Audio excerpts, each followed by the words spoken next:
Վաղ ենք անցնել հարցերին, որ ձեր ժամանակը հնարավորինս շատ լինի հարցեր տալու համար, խնդրում եմ։ Ազատություն։ Շնորհակալ եմ, խնդրում եմ ասել, խոսվել է նրա մասին, որ նոր սահմանադրության նախագիծը իշխող քաղաքացիական պայմանագրում պետք է քննարկվի, արդյոք արդեն այդ քննարկումը եղել է եւ կարող ենք ասել արդյոք նախաբանը արդեն կա եւ նախաբանում կա անկախության հռչակագրին հղումը եւ վարչապետ Փաշինյանի այն հայտարարությունը, որ եթե չանցնի սահմանադրության նախագիծը նորից հանրաքվե կլինի, կարող եք մի փոքր բացել ինչ նկատի ունի, այսինքն եթե չանցնի անընդհատ հանրաքվե կլինի եւ ինչքան եք պատրաստվում սահմանադրության հանրաքվե անել, շնորհակալ եմ։ Ձեր վերջին հարցը շատ տեսական հարց է, այս փուլում դրան ես չեմ պատասխանի, բայց կպատասխանեմ ձեր առաջին հարցին, առայն որ սահմանադրության նոր սահմանադրության տեքստը դեռևս քննարկման փուլում է, խմբակցության հետ էլ է այո քննարկվում, մեկ հանդիպում եղել է արդեն, սրանք աշխատանքային քննարկումներ են, երբ որ մենք կհասնենք այն փուլին, երբ որ ուրեմն քննարկումները կավարտենք եւ հրապարակման ենթակա տեքստը կլինի, այդ հրապարակումը կլինի եւ արդեն քննարկումները էլի կշարունակվեն արդեն հանրային լայն տիրույթում եւ յուրաքանչյուրը թե դուք, թե փորձագիտական համայնքը, թե քաղաքական համայնքը, թե մեր քաղաքացիներն իրենց դիրքորոշումներն, կարծիքները կհայտնեն նոր սահմանադրության վերաբերյալ եւ ըստ այդմ աշխատանքը արդեն հրապարակային փուլում կշարունակվի։ Հիմա ինչ կա դրանք աշխատանքային փաստաթղթեր են, ես տեսա, որ ինչ-որ տարբեր դրվագներում որոշ լրատվականներ ինչ-որ բաներ էին հրապարակել, հիմա մենք գտնվում ենք աշխատանքային փուլում տարբեր ուրեմն հրապարակումներին, ես խնդրում եմ մեր քաղաքացիները չտրվեն, այլ հետևեն պաշտոնական հաղորդագրություններին, շնորհակալ եմ։ Եթե լիներ, կլիներ, հիմա եթե չկա, ուրեմն չկա, դեռևս աշխատանքային քննարկումներ են, խնդրեմ Տիկին Մինասյան։ Մի փոքր ավելացում անենք այս մասով, շատ կարևոր դիտարկում է եղել նաև երեք, որ այնպիսի տրամադրություն եւ այնպիսի խոսակցություններ են գնում դաշտում, որ քաղաքացիական պայմանագիրն է որոշում կայացնում նոր սահմանադրության վերաբերյալ։ Դա մեր առաջարկն է հանրությանը եւ մենք շատ բաց, հստակ ասում ենք մեր դիրքորոշումների վերաբերյալ եւ նախաբանի մասով եւ սահմանադրության այն կառուցակարգերի, որոնք գործող չեն, որովհետեւ ժողովուրդը չի քվեարկել այդ սահմանադրությանը, մեր գլխավոր նպատակն է ունենալ մեր հանրության հետ ուղիղ խոսակցություն, թե մենք ինչի ենք ուզում փոխենք սահմանադրությունը։ Հանրային ռադիո։ Շնորհակալություն, քիչ առաջ ձեր ընդդիմադիր գործընկերները ասացին, որ իշխանությունը խուսափում է անվանել այն երկիրը, որտեղից հիբրիդային միջամտություններ են լինում։ Ես խնդրում եմ արձագանքեք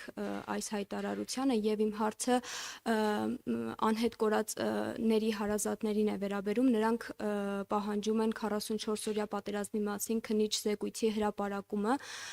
Հնարավոր է, որ ազգային ժողովում թեկուզ փակ ձևաչափով հանդիպում լինի եւ նրանց հետ քննարկվի այս զեկույցը եւ շփվել եք այս ընթացքում եւ ինչ են փոխանցում նրանք ձեզ։ Զեկույցի վերաբերյալ ձեր հարցին արձագանքեմ, տեսեք 44-օրյա պատերազմի քննիչ հանձնաժողովի զեկույցի հրապարակման հարցը բացառապես իրավական հարց է, քաղաքական հայեցողության հարց չէ եւ դրա հրապարակման պատասխանը իրավական ընթացակարգերով է տրվում։ Հետևաբար քաղաքական հայեցողությամբ դա չի կարող հրապարակվել որևէ կերպ։ Սրա մասին մենք բազմիցս խոսել ենք։ Ինչ վերաբերում է անհետ կորածների ծնողների, հարազատների հետ աշխատանքին, մենք նրանց հետ պարբերական աշխատանք ենք իրականացնում եւ այս իմաստով ես կարծում եմ, որ ամեն բան արվում է մեր կողմից, ուրեմն նրանց նկատմամբ հոգատարության նաեւ իմաստով։ Սա է ձեր հարցի պատասխանը քննիչ հանձնաժողովի զեկույցի հրապարակման վերաբերյալ։ Մյուս հարցին գործընկերուհիս կպատասխանի։ Նախ մեր ընդդիմադիրներին հորդորում եմ հասկանալ ինչա հիբրիդային հարձակումը, հետո պնդումներ անել հիբրիդային հարձակումների հետ կապված, որովհետև մշտապես կեղծ լուր քաղաքական ընդդիմախոսների կողմից ինչ որ կեղծ պնդումները նրանք հիբրիդային հարձակումներ են որակում, այնինչ հիբրիդային հարձակումը ամբողջությամբ տեղավորվում է այն տրամաբանության ներքո, որ դուք նշեցիք, այսինքն արտաքին միջամտությունը։ Արտաքին միջամտության տեսանկյունից տարբեր են երկրները եւ մենք տեսնում ենք շատ բացահայտ հստակ կերպով ասում ենք եւ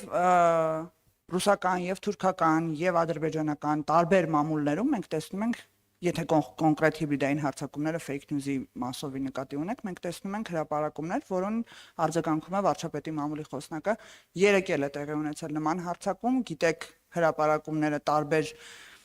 անանուն կայքերում են լինում կամ շատ հայտնի կայքի որևիցե տար փոփոխությամբ, որպեսզի շփոթեցնեն քաղաքացիներին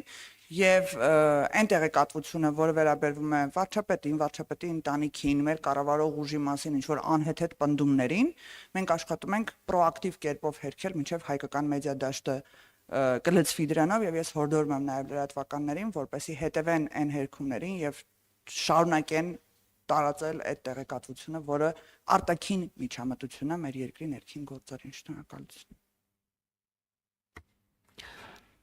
Սիվիկեյը Շնորհակալություն։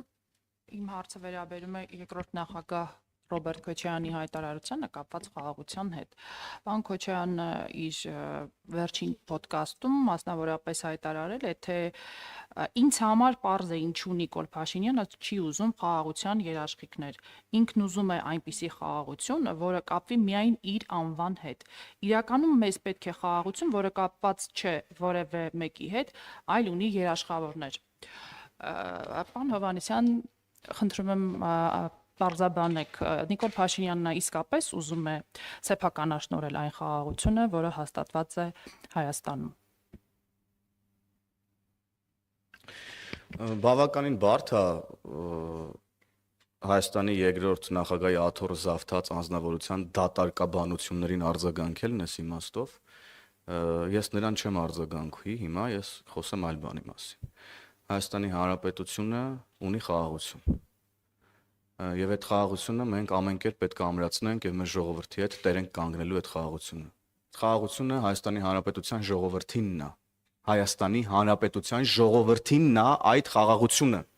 Ռոբերտ Քոչյանը սա լավ չի հասկանա, որովհետեւ Ռոբերտ Քոչյանը ոչ մի օրգանական եւ բնական կապ չունի հայ ժողովրդի հետ։ Դա ցույց է տալիս իր անցած կյանքը, իր գործողություններն ու որոշումները։ Նրա օրոք Հայաստանի Հանրապետությունում տեղի ունեցած իրադարձությունները, հոկտեմբերի 27-ը, մարտի 1-ը, Պողոս Պողոսյանի սպանությունը, ընտրությունների կեղծումը,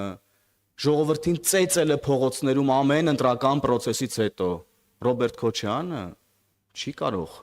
եւ չունի որևէ օրգանական կապ հայ ժողովրդի հետ եւ խաղաղության հետ առհասարակ, թե ներքին խաղաղության, թե արտաքին խաղաղության։ Նրա օրոք Հայաստանի Հանրապետությունում ոչ եղել է ներքին խաղաղություն, ոչ արտաքին խաղաղություն։ Դրա համար լավ կլինի սուս մնա եւ հանգիստ նստի իր տեղը եւ ավել պակաս բաներ չխոսա։ Հայաստանի երկրորդ նախագահի աթոռը զավթած անձնավորությունը։ Եվ կրկնում եմ, խաղաղությունը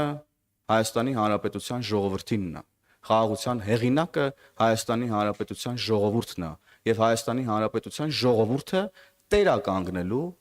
իր իսկ կողմից ձեռք բերված խաղաղությանը եւ որևէ մեկը այս գործընթացին չի կարող խոչընդոտել։ Շնորհակալություն։ Մի փոքր ավելացում ես անեմ, երբ տեսնեք պարոն Քոչարյանին, խնդրում եմ հարց ուղեք նրան, երբ որ նա ասում է խաղաղությունը կախված է, Նիկոլ Փաշինյանը ուզում է որ կախված լինի իր անձից, արդյոք նա ուզում է որ մեր խաղաղությունը կախված լինի իր սիրելի երաշխավորից, ոնց որ կախված ա եղել այս տարիների ընթացքում։ Այդ հարցը շատ կարևոր է, էլի։ երկրորդ հերոստալիկ Պարոն Հովհաննիսյան, դուք նոր ասացիք, որ խաղաղությունը կախված է հայ ժողովրդից։ Դուք նկատի ունեք ընտրություններում ձեզ ընտրելով։ Ներողություն։ Տերեկանգնելու, այո, դուք ասացիք, որ հայ ժողովուրդը տերեկանգնելու իր խաղաղությանը, այսինքն դուք նկատի ունեք հունիսի 7-ին ձեզ ընտրելով։ Այո,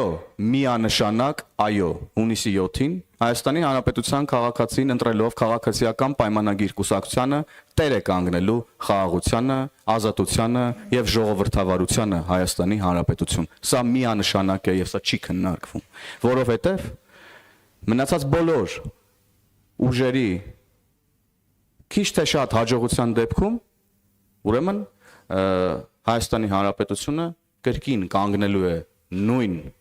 իրավիճակի առաջ, ինչի առաջ որ կանգնած էր 2017-18 թվականներին։ Դուք ասում եք, որ եթե քաղաքացիական պայմանագիրը հունիսի 7-ին չվերընտրվի, չէ, դուք չհաղթեք, կլինի աղետաբեր պատերազմ։ Ես ասում Չէ, եմ, այս պահին չէ, դուք եւ ձեր թիմի տարբեր անդամներ այդ մասին ասել եք բառացիացիում, որ կլինի աղետաբեր պատերազմ։ Հարցս հետեւյալն է. գուցե դուք օրենքով ամրագրեք, որ քաղաքացիական պայմանագիրը հավերժ մնա իշխանության եւ լինի հավերժ խաղաղություն, այդ դեպքում բոլորս կապրենք խաղաղ ու երջանիկ։ Ես կառաջարկեի ձեր առաջարկը վերափոխեիք, ոչ թե քաղաքացիական պայմանագիրը մնա հավերժ իշխանության, այլ իշխանության չգան այն ուժերը, կարելի է օրենքով ամրագրել, չէ՞։ Առաջարկ արեք այդ ուժերին։ Այն ուժերը, որոնք ուզում են խաղաղությունը տորպեդահարեն, որոնք ուզում են արդեն կայացված որոշումներն ու կնքված պայմանագրերը ռևիզիայի ենթարկեն, որոնք ուզում են մեկ կենտրոնից կախվածություն ունենան, որոնք ուզում են հավերժ միայն իրենց սիրելի կայսրությանը հպատակության երթում տան, այդ ուժերին կարելի է օրենքով արգելել մասնակցել ընտրություններին, բայց բնականաբար սա հեգնանքա ձեր հարցին երբեք Հայաստանի Հանրապետությունում նման բան չի կարող տեղի ունենալ, որտեղ մենք ժողովրդավար պետություն ենք։ Հարցեր, եթե կան, չկան, շնորհակալություն։